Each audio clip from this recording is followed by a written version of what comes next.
Армияда өзіңе жақын достар табасың бөлек, бір жыл семьяңнан бөлек өмір көресің, сені басқа өмірге тәрбиелейді, үлкен өмірге тәрбиеленесің.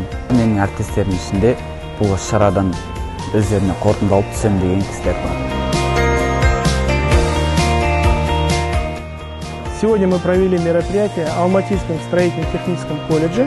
Они готовят специалистов автослесарев, автомехаников, сантехников, сварщиков для набора в целом вооруженной силы и военно-технической школы. Мы хотим их призвать, дать возможность, чтобы они себе, специалисты, получили второе свое образование и в целом для вооруженных сил приняли участие в службе в своей родине.